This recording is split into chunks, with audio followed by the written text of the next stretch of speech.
biblical perspective on news, including insightful interviews with elected leaders, newsmakers, and cultural experts.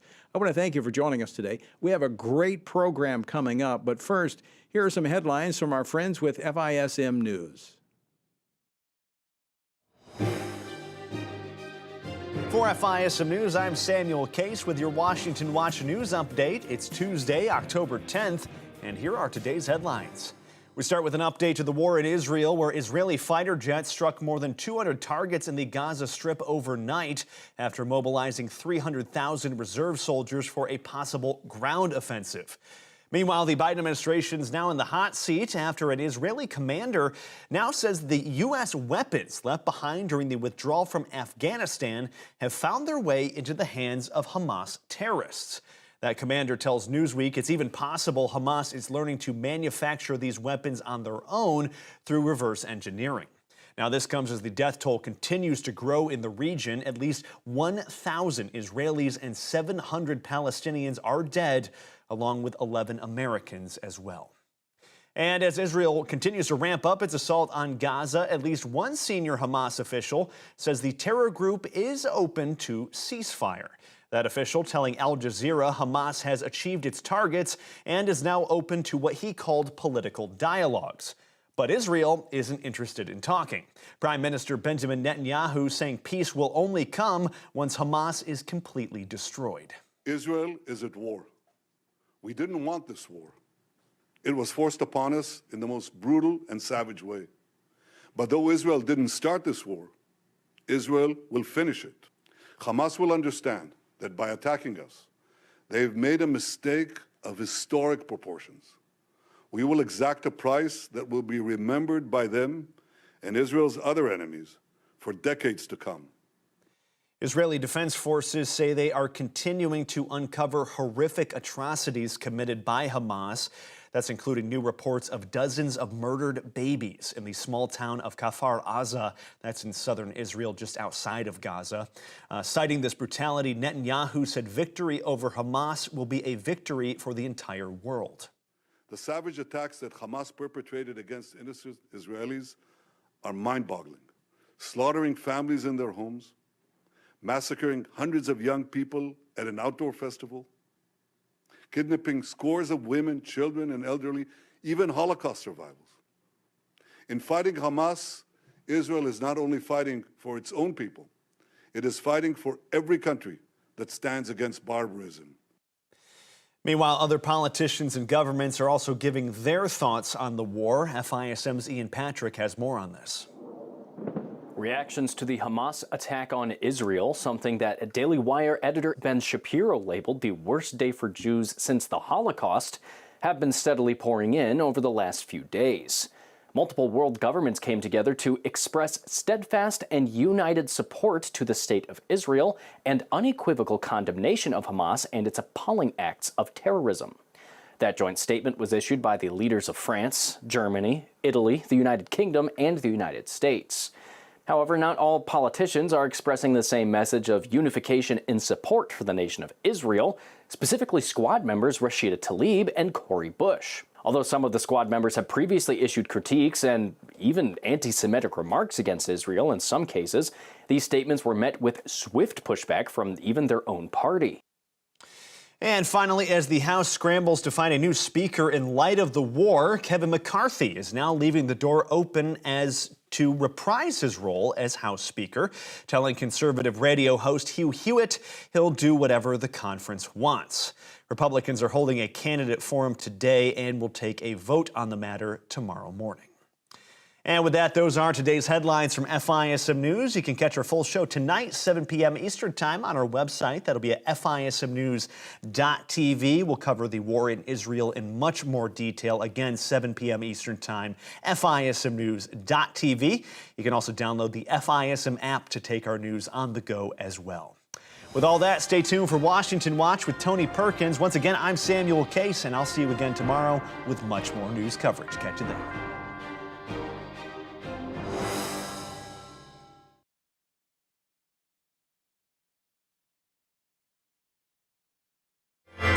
From the heart of our nation's capital, here's Family Research Council President Tony Perkins. Welcome to Washington Watch. Thanks for tuning in. Well, coming up on this Tuesday edition, President Biden spoke this afternoon about Hamas's attack on Israel, and he made clear where the United States stands. So in this moment, we must be crystal clear. We stand with Israel. We stand with Israel. But what does that mean? When asked about the Biden administration refreezing the $6 billion released last month to Iran, National Security Advisor Jake Sullivan said this. You just laid out all of the ways that Iran is complicit in this and facilitated it over years of support for Hamas. Is that reason enough to refreeze the $6 billion that the U.S. helped unlock for them to get in exchange for the prisoners? We have not yet had a dollar of that $6 billion spent, and I will leave it at that. We'll talk with South Carolina Senator Lindsey Graham in just a moment. Kentucky Congressman Andy Barr, a member of the House Foreign Affairs Committee, will also join me later and weigh in on the topic. The war in Israel is the backdrop as House Republicans gather to select a new leader. Members want to come together. We've got to get back on track. This is a dangerous world right now. Let me say it again. We stand strongly with Israel. The House needs to get back to work. That means we've got to select a speaker. That was House Majority Leader Steve Scalise, one of the two contenders currently seeking the Speaker's post. We'll get an update on the effort to select a Speaker a little bit later. We'll also get a report from one of the scientists behind Israel's Iron Dome missile defense system.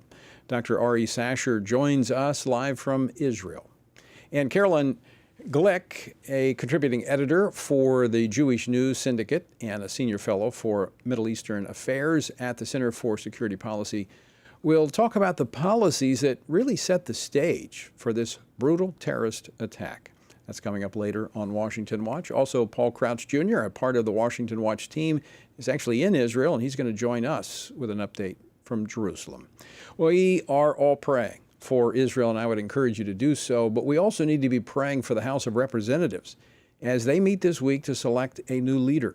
This vacuum, this void of leadership is dangerous. So before the voting begins tomorrow, I'm going to let them know that you are praying for them.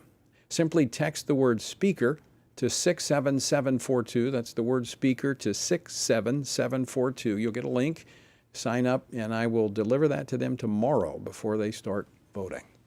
Our word for today comes from Acts 21. A certain prophet named Agabus came down from Judea. When he had come to us, he took Paul's belt, bound his own hands and feet, and said, "Thus says the Holy Spirit, so shall the Jews at Jerusalem bind the man who owns this belt and deliver him into the hands of the Gentiles." Now when we heard these things, both we and those from that place pleaded with him not to go up to Jerusalem. Then Paul answered, "What do you mean by weeping and breaking my heart? For I am ready not only to be bound, but also to die at Jerusalem for the name of the Lord Jesus." So when we would not persuade him, we ceased, saying, "The will of the Lord be done." Fear cannot grip the heart of a life gripped by the power of God. To join us in our journey through the Bible, go to frc.org/Bible. The Biden administration's September 11th deal to release $6 billion to the Iranian regime faces renewed scrutiny this week following the brutal attacks on Israel from the terrorist group Hamas, which has long received funding and support from Iran. 20 Republican senators have called on President Biden to refreeze the cash transfer following the attacks, which killed a confirmed 14 Americans along with thousands of Israelis. But it's not just Iran that is funding Hamas in Gaza. The U.S. has been giving billions of dollars to the Palestinians. Joining me now by phone to discuss this and more, Senator Lindsey Graham from South Carolina. He serves on 4 Senate committees, including the Senate Judiciary Committee, where he's the ranking member, and the Senate Appropriations Committee. Senator Graham, welcome back to Washington Watch. Well, thank you. I really want to echo what you said about praying for our friends in Israel. Now's the time. Let me ask you this question. Are Iran's fingerprints on this attack on Israel? Does the sun rise in the east and set in the west? It is impossible for this coordinated attack on Israel, land, sea, and air. Very complicated, very sophisticated, in my view, to be planned and executed without Iran's knowledge. So the administration is willfully trying to avoid labeling Iran as part of this. I am 100% confident the Iranians were very much involved in this particular attack, and they've been involved in helping Hamas for over a generation. Let's just put it this way. You got to understand who the enemy is.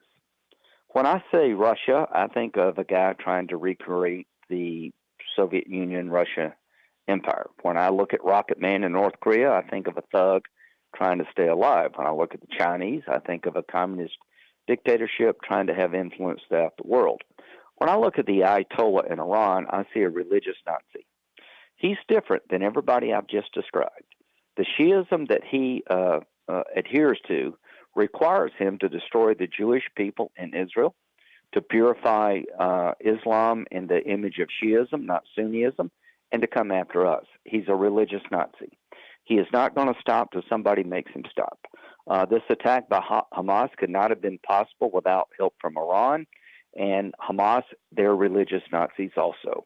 We have miscalculated for generation now who Iran really is.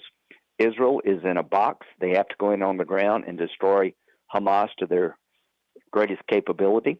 Iran is threatening to launch attacks from the north using Hezbollah as a proxy.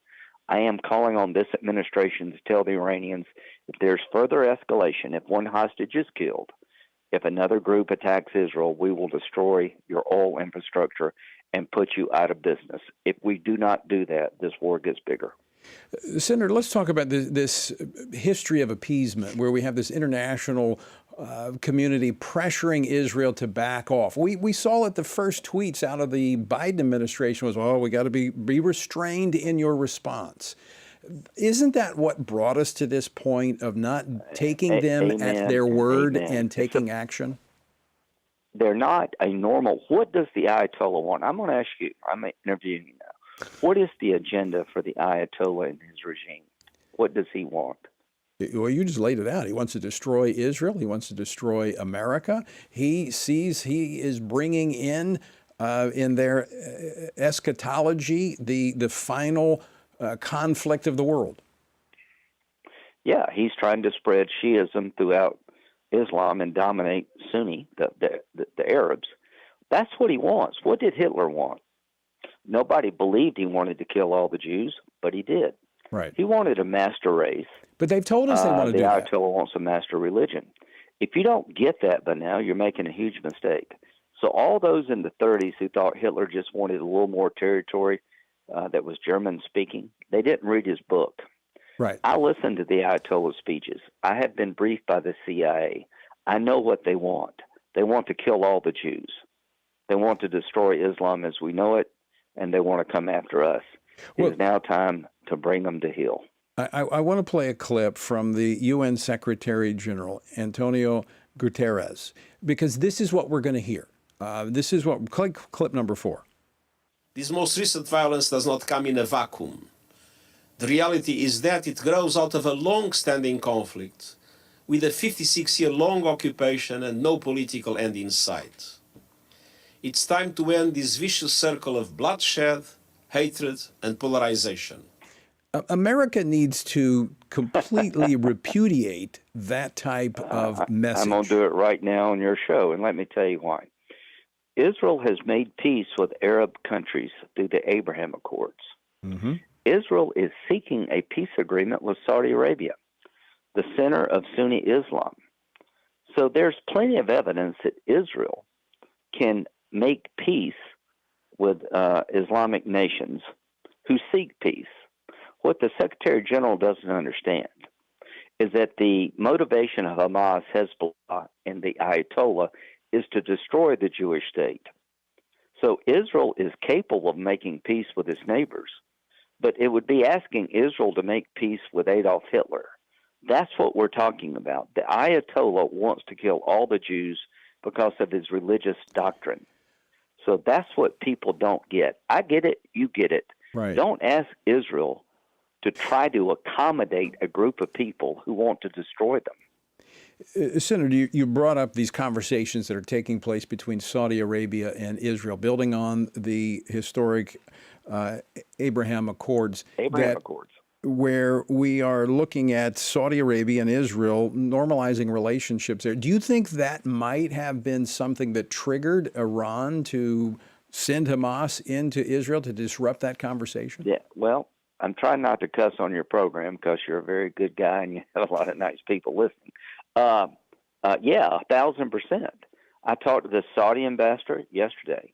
I said, don't you think they're trying to stop the deal between Saudi and Israel, which would marginalize Iran? She said 1,000%. The Israelis believe 1,000%. If you don't believe Iran's behind this attack, you just don't want to believe it. The reason they did it now is that we're getting close to a deal to end the Arab-Israeli conflict that would isolate Iran even further, and they're trying to stop this peace deal. That's why they're doing it. And that's why I'm going to go over to Saudi Arabia and Israel and not let Iran get away with it. Let me ask you this, Senator, about reports that weapons, material that was left behind in Afghanistan was found on the battlefield from Hamas, having access to that. Have you been able to verify any of that? I don't know that, but I know this, that the head of the brigade command of Hamas publicly in a tweet thanked Iran for their weapons, their technology, and their assistance. If you got any doubt, just read the man's tweet. Again, Hitler wrote a book. People didn't want to believe it because they didn't want a World War II after World War I. They were in the appeasement mode. Anything but war. Well, Israel can't afford to make that mistake. The people that are trying, that attacked Israel, they want to kill the state of Israel. They don't want a land deal. They're not looking for borders that we can live peacefully with. They're not looking for coexistence. They're looking for destruction of the Jewish state. If you don't get that by now, you're missing a lot. Right.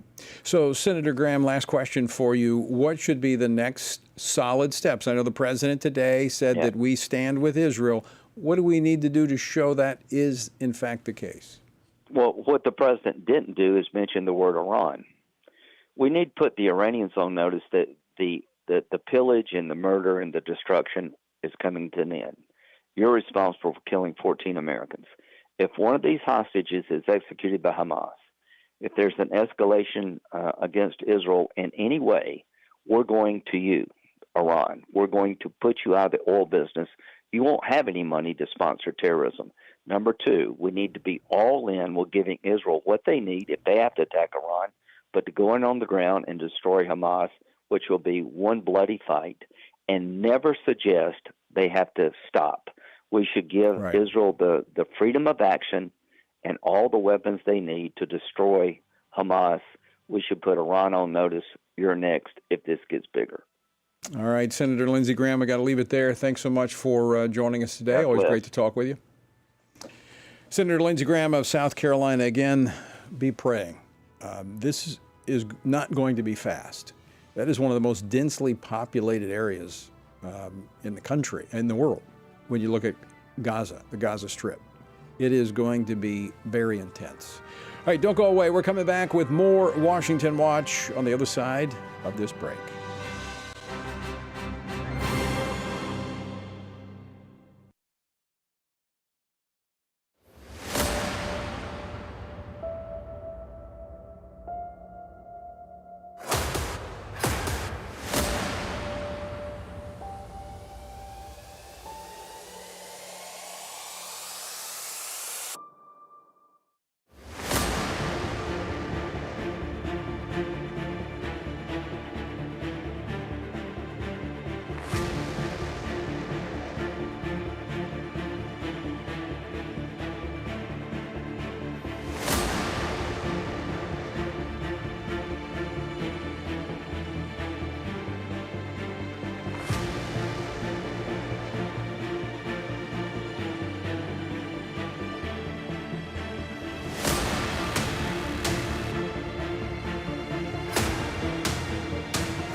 Everything we do begins as an idea. Before there can be acts of courage, there must be the belief that some things are worth sacrificing for. Before there can be marriage, there is the idea that man should not be alone. Before there was freedom, there was the idea that individuals are created equal. It's true that all ideas have consequences, but we're less aware that all consequences are the fruit of ideas. Before there was murder, there was hate. Before there was a Holocaust, there was the belief by some people that other people are undesirable. Our beliefs determine our behavior, and our beliefs about life's biggest questions determine our worldview. Where did I come from? Who decides what is right and wrong? What happens when I die? Our answers to these questions explain why people see the world so differently. Debates about abortion are really disagreements about where life gets its value. Debates over sexuality and gender and marriage are really disagreements about whether the rules are made by us or for us. What we think of as political debates are often much more than that. They're disagreements about the purpose of our lives and the source of truth. As Christians, our goal must be to think biblically about everything. Our goal is to help you see beyond red and blue, left and right, to see the battle of ideas at the root of it all. Our goal is to equip Christians with a biblical worldview and help them advance and defend the faith in their families, communities, and the public square. Cultural renewal doesn't begin with campaigns and elections. It begins with individuals turning from lies to truth. But that won't happen if people can't recognize a lie and don't believe truth exists. We want to help you see the spiritual war behind the political war, the truth claims behind the press release, and the forest from the trees.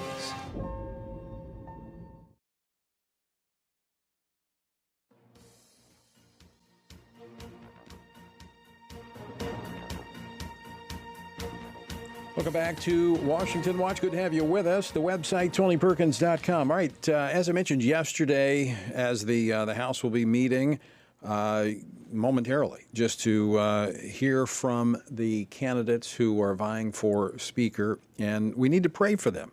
And so we have a prayer pledge that actually is going to be delivered them tomorrow before they vote, just to encourage and not praying for a specific outcome other than that America be in a good position and God be glorified. So if you'd like to sign that petition, text the word speaker to 67742. That's speaker to 67742. Well, as we've been discussing, the hostilities in Israel continue following Hamas's invasion of Israel, with Israeli Prime Minister Benjamin Netanyahu declaring yesterday that Israel, while they did not start this war, they will finish it. So here at home, a resolution of support for Israel has been drafted in the House, but it cannot move forward until there is a speaker. And as of today, it does not appear that the leading candidates for the speakership, Louisiana Congressman Steve Scalise, Ohio Congressman Jim Jordan, neither one appear to have marshaled the necessary support to win the election outright. Still, House Republicans head into a GOP conference meeting this evening and remain optimistic for a vote this week. So with chaos now threatening the Middle East, Ukraine, and even our own southern border, it is essential that House Republicans reach consensus. Is it going to happen? Joining me now to discuss this and much more, Congressman Andy Barr. He serves on the House Foreign Affairs Committee, the House Financial Services Committee, and the Republican Study Committee Steering Committee. He represents the 6th Congressional District of Kentucky. Congressman Barr, welcome to Washington Watch. Good to see you. Good to see you too, Tony, and thank you for those prayers for our leaders and for discernment, and of course for the people of Israel. Yeah, I want to start with, let's start with Israel. Just I want to get your thoughts on this. You're on the House Foreign Affairs Committee. This is quite shocking, frankly. I've worked with Israelis in the past, and back when I used to do anti-terrorism in the late 80s and early 90s. They have some of the best intel in the world, but it appears they were caught off guard. That's certainly an area of oversight as we look at the after action here. Congress needs to look at why the intelligence community was caught off guard. We do know now that Hamas and Hezbollah and some of these other terror proxy groups have been working actively with the Iranians and the Islamic Revolutionary Guard Corps, the Quds Force, for some time in preparation for this unprovoked act of aggression, really a barbaric massacre of innocent civilians. We are now getting reports from southern Israel near Gaza, where the invasion initially took place. Just the brutality is just unprecedented, where we have now reports of children and even babies decapitated, elderly taken hostage, just the massacre of innocent women, children, and civilians who are non-combatants. Over 150 individuals now taken hostage by these terrorist invaders. And then we also are seeing continued rocket attacks into southern and central Israel. Of course, we don't want an escalation into a wider war. We do think that there are threats in the north from Hezbollah into Israel. But absolutely, the United States must stand by our ally, the beacon of freedom in that region, and defend Israel's right to defend itself. And this is going to be a difficult process, but we must stand by Israel as they defend their sovereignty, as they defend their people against this barbaric attack. Yesterday, Prime Minister Netanyahu described them as ISIS. And when you look at what they have perpetrated upon these innocent civilians, it looks exactly like what ISIS did to their victims. I mean, this is, it's indescribable, the brutality that we see here. Absolutely. And one thing that I think also Congress needs to investigate is the policy choices that have been made that have invited this aggression. Look, ultimately, it's the terrorists themselves who are responsible and need to be held to account. And that's why we must defend Israel's right to defend itself and the military operations that are going on now and that are forthcoming. But it does also underscore the fact that weakness invites aggression. Yeah. And groveling with the mullahs in Tehran and trying to get an Iran nuclear deal and sanctions relief that helps finance this kind of terrorist activity. This is the wrong policy. And so we've got a lot of questions for Secretary of State Blinken, for the Biden administration, for the policies that they have pursued, the policies of abandoning maximum pressure, which was preventing Iran from financing these kinds of terrorist activities. We want to know why these policies have been pursued and certainly the extent to which they have clearly failed. So Congressman Barr, let me go back to the present situation there in Gaza with Israel. And you said we have to stand with Israel. Agree with you 100%. But we see that the international community will only go so far in allowing Israel to determine their own future and protect themselves in the past. There's always been this international push for appeasement with the United States going along with that in most cases. This is a different situation. Yeah, this attack, which of course comes on the 50th anniversary of the 1973 Yom Kippur War, the invasion of Israel, is a moment in time where it's a time for choosing, as Ronald Reagan once said. We have to choose the side of democracy and freedom and humanity and civilization against barbarism, terrorism, and brutality. And we should call on the nations of the world at the United Nations and other international fora to stand with Israel, to stand with the United States, because as these terrorists have invaded the sovereign territory of Israel, they have chanted not only death to Israel, but death to America. Right. And we should call on our allies, our partners around the world to stand with Israel and stand against this kind of terrorism.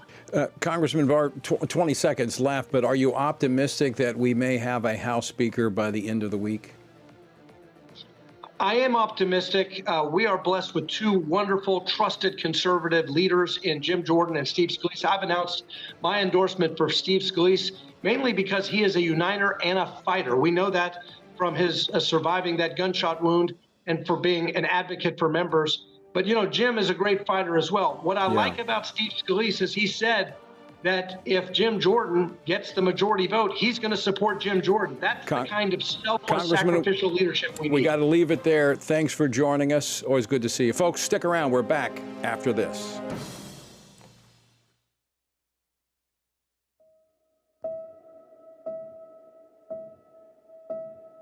All of us are born with the desire to find truth and meaning. Where did I come from? What happens when I die? While our answers to these questions may divide us, we are united in our need for the freedom to answer life's biggest questions and make life's biggest decisions for ourselves. That's why religious freedom matters for everyone. Religious freedom matters because the powerful have long wanted to control those who are less powerful. Religious freedom matters because the freedom of those who are different is often threatened by those who believe different is dangerous. Leah Sheribu, a Christian teenager in Nigeria, remains a captive of Boko Haram for her refusal to renounce her Christian faith. Chinese pastor Wang Yi is serving a 9-year sentence for speaking publicly against the Chinese government. In Pakistan, Asif Pervez is on death row for allegedly sending a blasphemous text message. All of this because people in power decided different is dangerous.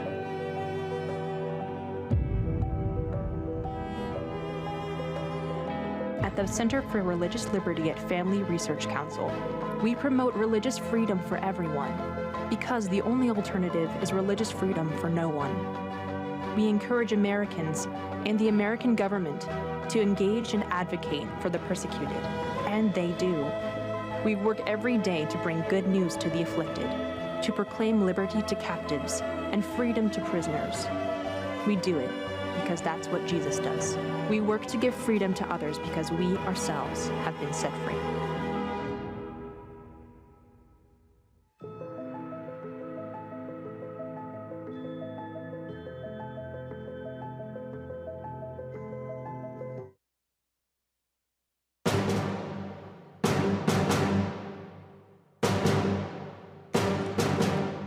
Welcome back to Washington Watch. Good to have you with us. When I woke up Saturday morning, I have an app on my phone from my frequent trips to Israel, and I didn't realize that I still had the red alert on. And so there were a number of rocket attacks that it comes up on the phone, get these alerts. But I had no idea because these are not, this happens a fair amount. But the volume then began to increase, and then I knew this was something different. And by the day's end, the world had witnessed the largest single-day massacre of Jews since the Holocaust, because it wasn't just rockets, it was an invasion. With their country now at war, how are Israelis responding? And what can we expect in the days ahead? Joining me now from Israel with an update is the primary engineer behind Israel's Iron Dome missile defense system, which I've seen in action myself. He is a rocket scientist, Dr. Ari Sasher. He is a senior policy advisor for our friends at the U.S. Israel Education Association, also works for a large Israeli defense contractor. Dr. Sasher, welcome to Washington Watch. Good to see you again. Good to see you, Tony. Been praying for you and all of our friends there in Israel. Give us the latest now that, things, it sounds as if the IDF has retaken most of the territory, but we're still seeing the rockets coming in. Yeah. There were about at least 1,500 Hamas operatives. Hamas is the terror organization that runs and administers Gaza. Gaza is surrounded by a huge fence. They breached the fence. They low-teched us. Maybe if I have time, I might talk about that. And they just low-teched us, and they swarmed into the country, and they just entered 22 different towns, committed atrocities of every way, shape, and form, murdered, raped, and took hostages back to Gaza. We didn't get our footing until later on in the afternoon. They knocked out our methods of communication and our observation towers. They weren't really sure what was going on. It took us the better part of 2 days to clean out the area. What you're seeing over there, by the way, is this is the fire that Tony was talking about. It happened about 6:30 in the morning our time. What you see underneath it are paragliders that came in. The fire was really a diversion tactic to get our fire. We're used to rocket fire. We can live with that. Iron Dome was really rendered it a nuisance. But these terrorists came in, and they also breached the fence. We have since cleared out all of the areas. We are now counting our dead. We're now burying our dead in another half hour. One of the dead from my town up north will be taken out to be buried. We are all leaving our houses and standing on the street with Israeli flags as they take him to his final burial place. Let me ask you about that, Ari, because you have several adult children that are in the IDF, and Israel's been kind of divided, a lot of political turmoil in the last few years, but now they are united. They had more men and women showing up that were called up in the military than they had room for. They had 150% of the people that they called actually showed up. And what's amazing was that we were a country for the last better part of the year. We were a country that was our society was fraying. Many people felt that we were on the verge of a civil war. The government was trying to pass laws that would change judicial reform laws, and there was an outcry. People were saying, "Oh, we're not going to do reserve duty anymore." But when this happened, all of that was thrown aside, and one of two things could have happened: the country could have just imploded, or we could have been galvanized. And what happened was we became galvanized. I dropped my son off on Saturday night at his point of meeting where his unit met. There were so many cars. There were thousands of cars. There was nowhere to park my car. He had to walk 15 minutes to get where he needed to get. And he was walking with throngs of people of every way, shape, every type of Israeli, the Orthodox, the non-Orthodox, people with side locks, people that are bald with tattoos. We were all going for that purpose. And since then, there's just been an onslaught of Israelis inundating my sons are sending messages: stop bringing us food, stop bringing us supplies. There's nowhere to put it anymore. This country has been galvanized, and we are not looking for retribution, because Tony, you can't ask for retribution for what happened. We're looking to rid the world of Hamas, looking to exterminate Hamas, and we are well and truly going down that path. It's a horrific word to use, but after what they did, they've shown that you act like subhumans, you will be treated like subhumans. And the IDF is well and truly capable of doing what it needs to do. Well, I've been around the Prime Minister a number of times, met with him on multiple trips there to Israel, and I sensed in his voice yesterday a determination. As he said, we didn't start this, but we will finish it. And I know when Israelis make commitments like that, they follow through. So know that our folks here in the United States, Christians, evangelicals, as you and I have talked about before, have a great love for Israel and for our Jewish friends, and we're going to be praying for you and for the country. And I appreciate you taking time to join us tonight, Ari. Very much, Tony. All right, we'll talk to you soon. Cheers. Dr. Ari Sasher, and I would encourage you to be praying for Israel. I mean, this if you've not been there, you don't understand the compact nature of that country, how small it is, and how people almost everybody knows somebody in each community. This is going to be a long time, even after the hostilities have ended, of healing. They're tough people. All right, don't go away. When we come back, we're going to continue our conversation, looking a little bit at the history. Caroline Glick joins us next here on Washington Watch. Don't go away.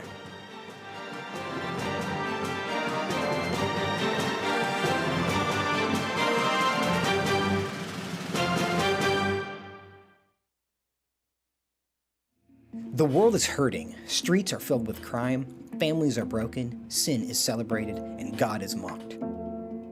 Everywhere we look, the wages of our sin are on full display. As Christians, we know that surrender to God's will is the solution to our biggest problems, but not everyone agrees. Even in church, we hear people say the most important thing is to be tolerant, that we shouldn't impose our morality on other people, and that loving our neighbor means celebrating what they do. But you can't do that. It's not that you don't love your neighbor, you do, but you care about God's opinion more than your neighbor's opinion, and this makes you different. In fact, sometimes it makes you feel alone, like you're the only one. But there is good news. You are not alone, not even close. Research has found that there are 59 million American adults who are a lot like you. There are millions of people around the country who are born again, deeply committed to practicing their faith, and believe the Bible is the reliable Word of God. But that's not all. They're also engaged in our government. They're voters. They're more likely to be involved in their community, and they're making a difference in elections. The problem is that a lot of them feel alone too. We want to change that. FRC wants to connect these 59 million Americans to speak the truth together, no matter the cost. If you want to learn more about this group and what it means to be a spiritually active, governance-engaged conservative, or if you want to find out if you are one of these sage cons yourself, go to frc.org/sagecon and take the quiz to find out. The world is hurting, and we have the solution. We can't do it alone, but we can do it if we work together. That's what we're working toward every day. Join us. Go to frc.org/SAGECON, SageCon, to learn more. That's SAGECON, SageCon, to learn more. I'm often asked by people, Tony, how do you stay encouraged? How do you deal with all of the stuff in Washington, D.C., the negative policies that are attacking our faith, our family, and our freedoms? Well, you want me to let you in on the secret? It's called the Word of God. And that is why the Family Research Council embarked on Stand on the Word, a 2-year journey through the Bible. It's a chronological Bible reading plan with just 10 to 15 minutes a day. In 2 years, you will have covered the entire Bible. And to go along with this, Monday through Friday, I do a morning devotional that goes along with the reading of the day. It's all designed to encourage you on this journey because the Word of God, as the psalmist said, in my affliction, here's my comfort. Your Word gives me life. That is our source of strength. To find out more, go to tonyperkins.com or frc.org/Bible. And I invite you to join me every morning for our Stand on the Word Bible devotion.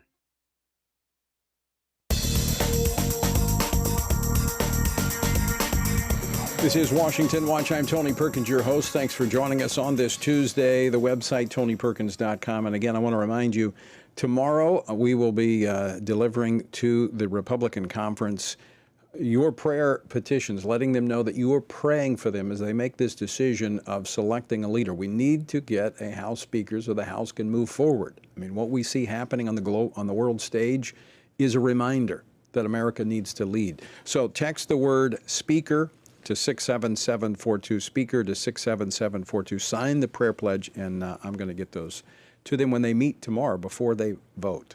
All right. Joining us now from Jerusalem is actually a member of, the extended member of the Washington Watch team. Paul Crouch Jr. is a part of our team here. He's actually over in Jerusalem right now. We've been communicating with him over the weekend, and he joins us from Jerusalem. Paul, welcome to Washington Watch. Thank you, my friend. It's an honor to be here. And man, talk about for such a time as this. Well, the timing of you being there, I know you've been trying to get out. Flights have been canceled. I know you sent me some pictures of the interceptions of the Iron Dome, shooting down some of the rockets on the outskirts of Jerusalem. Well, we just had on one of the main scientists behind the Iron Dome, Dr. R.E. Sasher, who's been a longtime friend, and it's been working quite well. And so I want to get your sense of what you're seeing there now in Jerusalem. Well, Tony, right now over my shoulder, I'm in probably one of the most strategic places on the planet.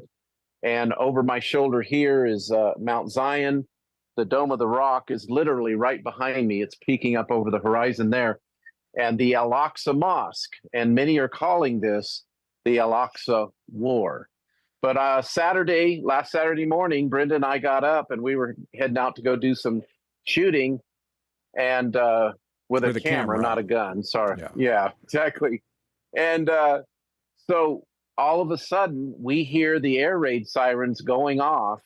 And at first, you're kind of stirring. You don't know, is this real? Is it a test? But Brenda walked out with her phone to really record the sound. And then all of a sudden I looked up and I said, Brenda, this is not a drill, because we saw the streaks coming through the sky right over the hotel. We're near Jerusalem, obviously. We're outside the old city. But then within 30 seconds, we hear the boom, boom, boom. And I don't know, unless you've ever really felt it in person, that there's a concussion that you feel that is unlike anything I've ever experienced. Mm-hmm. I was just talking with Dr. Sasher about, Israel has been divided over the last year, a lot of political turmoil, but this has galvanized and brought them together. What's your sense of interacting with Israelis there in Jerusalem? Yeah, make no mistake to all watching this, and I've heard it from several people, locals, Israelis, Jews, Arabs. This is their version, Tony, of 9/11. They are as shocked as this and as stunned as we were, on 9/11 almost 20 years ago or over 20 years ago. So they don't know how that Gaza Strip was breached. There's questions there. They don't know how thousands poured over that border. I mean, if you've ever been to the Gaza border, it makes the California-Mexican border look like a chain link fence. I mean, it's literally 30 feet, right. 30-foot concrete walls. It's razor wire. And that was breached. And that whole no man's land is monitored by infrared cameras, drones, satellites. And that is a question that I think is going to take a while to be answered. But we saw very quickly a swift and powerful response from the Israeli army. They've called up all the reserves. In fact, two of the guys I was working with on our crew are being called up, and it's they're going to deal with this very, very quickly. Well, Paul, I want to thank you for joining us there late in Israel, and want to let you know I've been praying for you specifically, you and Brenda, and pray that you get home safely and get home soon. Thank you. Can I give you one quick scripture, Tony, that that the Lord gave my wife, and it's simply this. It says, "They that trust the Lord shall be as Mount Zion, which cannot be removed, but abideth forever. As the mountains are round about Jerusalem, so the Lord is round about his people from henceforth, even forever." Very appropriate for this very critical time. And it's something we could stand on, the word. Amen. Good to see you, Paul. Thanks for joining us. Paul Crouch, See you soon. Jr. All right, coming to us from Israel. Arnold Toynbee, talking about what this has done for Israel and galvanizing support, bringing the country together. Arnold Toynbee, historian in the study of history, wrote about, in the demise of civilizations, one thing that keeps civilizations going is the external threat. And you know what? And Israel has lived with that external threat. And we see them once again coming together and getting new life. I think it's going to be very fascinating on the other side of this. And I believe they're going to be victorious. But the strength that we see, the renewed strength that we'll see of Israel. Well, joining me now to talk more about this and the history of this conflict, in particular with Gaza, is a senior contributing editor for the Jewish News Syndicate, Carolyn Glick. She is also a senior fellow for Middle East Affairs at the Center for Security Policy in Washington. She's a lecturer at Israel's College of Statesmanship and the host of the Carolyn Glick Show. Carolyn, welcome to Washington Watch. Good to see you again. Thanks so much for having me on your program, Tony. So, we've looked at the current things that are as they're unfolding. I mean, you have to say that the Israelis are known for their intelligence. I mean, I worked with them back when I was in the anti-terrorist business back in the late 80s and early 90s, and they were the best in the business. Was it the kind of the internal turmoil that maybe distracted them from seeing this unfold? One of Israel's reporters, Arab Affairs reporters, reported 2 days ago that based on interrogations of one of the terrorists in the south that was taken live by the Israeli military, he said that they were in fact emboldened by the division inside of Israel. So yes, I think it did weaken Israel's position vis-a-vis our enemies, and so it played a role, is what this terrorist apparently said in his in his interrogation. What about U.S. policy? As we've seen this administration releasing, unfreezing $6 billion to Iran. Any evidence there to suggest that that played a part in this? Yes. Well, first of all, I want to thank President Biden. He gave an important statement today about reinstating his full support for Israel and his readiness to aid Israel in any way necessary, saying that it was his highest priority today. So that was a good. We appreciate that very much. The thing that's mainly concerning for Israel is that, just the day before the Hamas attack, Secretary of State Tony Blinken approved another $75 million in aid to the Palestinians, and advancing the cause of the Palestinians against Israel has been a central focus of the Biden administration. People like Hadi Amar, who's the presidential envoy to the Palestinians, has a long history of supporting Palestinian terrorism against Israel, and he has a very senior position in the Biden administration, as does the Director of Intelligence in the National Security Council, Meir Bitar, and other very key people who are responsible for implementing President Biden's Middle East policies in the National Security Council, in the White House, and in the State Department, among other places. So you're right. The administration has also made it, until now, a key goal of their policy to what they call integrate Iran into the Middle East through nuclear appeasement. And to that end, as you mentioned, they just approved the unfreezing of $6 billion in oil revenues from the South Koreans to be transferred to Iran. And so the support that America is now showing for Israel is very, very we're very, very happy to receive it, and it does empower Israel, or at least I think it does strengthen our deterrence, which was obviously undermined in a horrible way on Saturday. But I think it's very important to understand, and for the American people to understand, that we need the United States to treat us as an ally and recognize that our future in this region, our existence is at stake here, and the victory that Israel needs to win is one that will dwarf the victory that we won in the Six-Day War, in the sense that, as Prime Minister Netanyahu said, we have to rearrange the pieces on the chessboard that we're living on. And that means recognizing that Hamas is a proxy of Iran, as is Hezbollah in Lebanon, and that Iran is directing this entire thing. They ordered the strikes. They're paying for them. They're providing all of the ammunition and everything that Hamas needs. 93% of Hamas's budget is paid for by Iran.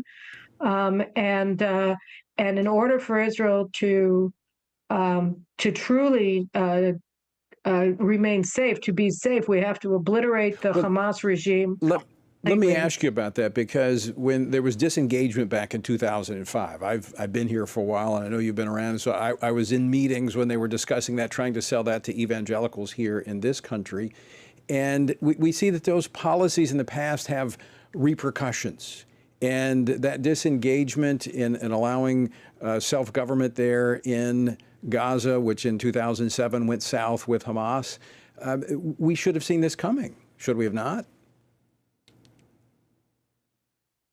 Look, I think that the answer is, of course, yes. Israel, like the United States, our national security elites, such as they are, were seduced by the idea that we could define our enemy for our enemy, rather than listen to our enemies and respond to him and to understand his nature.